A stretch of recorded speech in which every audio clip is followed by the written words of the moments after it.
Welcome to the deep dive. Today, we're doing something a little different. We're setting aside the usual reports and forecasts, We are. and we're diving into a source text that is just pure imagination. It's the short story, The Magic Scarf in the Sky-Stitch Kingdom. Which is just a fantastic little narrative. It really is. And if you're familiar with it, you know the main characters, Harper and her friends, Max and Mia. And it all starts during what does the text say? A mitten-freezing, nose-tingling winter break. Exactly. So our mission here isn't just to, retell the story. It's to look at how it works, to pull out the lessons on teamwork, on courage that are woven into this amazing adventure. Right. It's about analyzing the mechanics of the magic. Yeah. We're going to look at how this story, which seems so whimsical, is actually built on a really solid logical foundation. Okay, so let's start with the central device, the magical object, the scarf. The magic scarf. Harper gets it from her grandma, Dot. It's a rainbow-striped scarf, and it has these little silver threads that twinkle. And Grandma Doc gives her this one little clue. She says, this scarf has a mind of its own. Which is such a great line. It's not just a tool, then. No, it's a partner. It establishes that right from the beginning. It's not about Harper controlling the magic. It's about her collaborating with it. And that collaboration starts immediately. She wraps it around her neck and, well, what happens? It just comes to life. It wriggles and wiggles and then whoosh. The transformation. It's not just a scarf anymore. Not at all. It straightens out into a runway, twists itself into wings, and then folds into this cozy little airplane. I love that detail. A cozy airplane. And the sensory details are so important. The seats are made of plush yarn and they smell like peppermint cocoa. It's designed to feel safe. Right, because they're about to go on a pretty big adventure. The plane even says so. It does. It has this cheerful little chime. Hop in. We're late for our winter sky adventure. So there's an urgency from the very start. Absolutely. Right. And then they take off. A swirl of sparkles and a trail of rainbow yarn. They are officially leaving their normal world behind. And heading straight for the Sky-Stitch Kingdom. Which is just this incredible place floating over the clouds. And the world building, the consistency here is amazing. Everything is textile-based. Everything. The clouds aren't just clouds. They're knitted like sweaters. Snowflakes have embroidered edges. Even the wind is different. It hums lullabies. The whole world is. Yeah. It's crafted, it's handmade, and that makes it feel so special. But also, Fragile. exactly. It feels like the whole thing could just unravel. And that's where the problem comes in. They're greeted by this little knitted snow sprite. Who tells them they're the scarf plane's chosen travelers? But it's not just a friendly welcome. They're needed for something. Yes, there's a crisis. A major infrastructure failure, you could say. The winter wind button has popped loose. The button that controls the gentle winter breeze, it's fallen. Which is such a brilliant concept. Mhm. The entire climate of this kingdom is controlled by one small, simple button. A single point of failure. A single point of failure. And with it gone, the whole system just breaks down. And the descriptions of the chaos are so good. The fog is knitting itself into tangled knots. A perfect metaphor for things just grinding to a halt. And the snowflakes are falling sideways. Order is gone.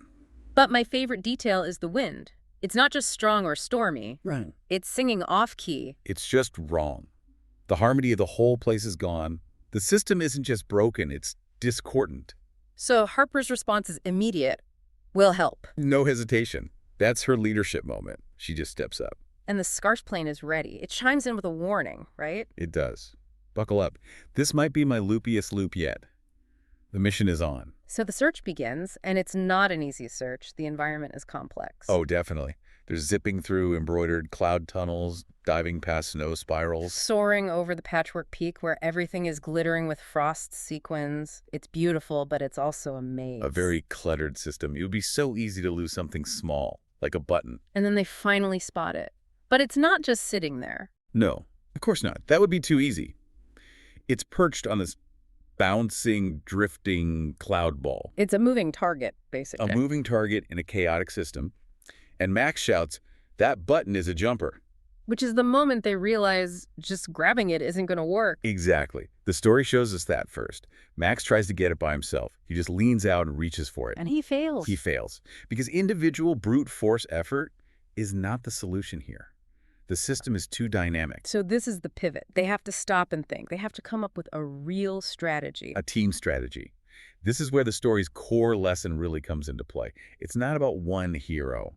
It's about everyone using their unique strengths. Okay, let's break that down because the solution is, well, it's like a four-part maneuver. It is. It's incredibly well orchestrated. So part one is Harper. What's her role? Harper is the pilot.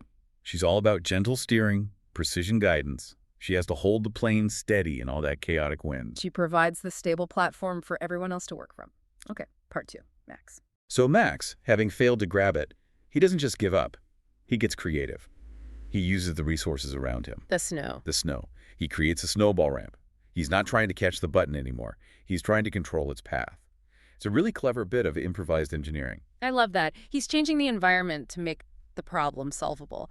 So Harper is steering, Max is building a ramp. What's Mia doing? Mia's job is stabilization. She uses her own scarf, a normal, non-magical scarf, to lasso the cloud ball that the button is on. Ah, so she stops it from bouncing around uncontrollably. Yes, she isolates and steadies the target. So you have Harper providing guidance, Max controlling the trajectory, and Mia stabilizing the target. What's the last piece? The last piece is the scarf plane itself. It provides the speed and the timing. The final action. The final action. At the exact right moment, when everything is aligned, the plane just zips in. Whoosh, stick, flick, tick. I click. The sound of the system being restored, of order returning. It's instant, too. The wind immediately calms down into a peaceful, jingly whisper. And the snow sprite celebrates. You've fixed winter's rhythm. The whole system is back online. It's just a perfectly executed piece of teamwork. Absolutely. And they get a reward for it. A little celebration with cocoa clouds and snowflake cookies before they head home. A well-deserved celebration. And then the journey back to Maple Hollow is gentle. The adventure is over. For now. For now, the plane folds back into a regular scarf, but there's a little hint. There is. The silver threads sparkle, and they seem to whisper, "Wear me anytime you'd like another adventure." So the magic isn't gone. It's just waiting. It's dormant, waiting for them to take the initiative again. So looking back on this whole adventure, this deep dive, what are the key takeaways for you? Beyond just the fun of the story. Well, the first is obvious, but it's the most important. Teamwork. Synergy over solo effort. The problem was literally unsolvable by one person. Right. Max's failure proved that. It was solved by combining everyone's different skills. Harper's guidance, Max's engineering, Mia's cleverness, and the plane's magic. And the second takeaway for me is about creativity under pressure, using what you have. Resourcefulness. They didn't have a magical net. They used snow and a regular scarf. They improvised with the tools at hand. Which is often more effective than waiting for the perfect tool to appear. Absolutely. And the third point is about diagnosis. Really understanding the problem before you try to solve it. When Mia realized the button was a jumper, that was the key insight. They couldn't treat it like a static object. They had to create a solution that addressed its dynamic nature. Pause, analyze, then act. And I think the final piece is how the solution fit the world. The Sky Stitch Kingdom is delicate and crafted. So a brute force solution would have felt wrong. They needed a gentle, precise, and creative fix. The solution was as crafted as the world itself. It's just a wonderful little story that packs in so many big ideas about how to solve complex problems. It really does. Harper and her friends didn't just have a fun day out.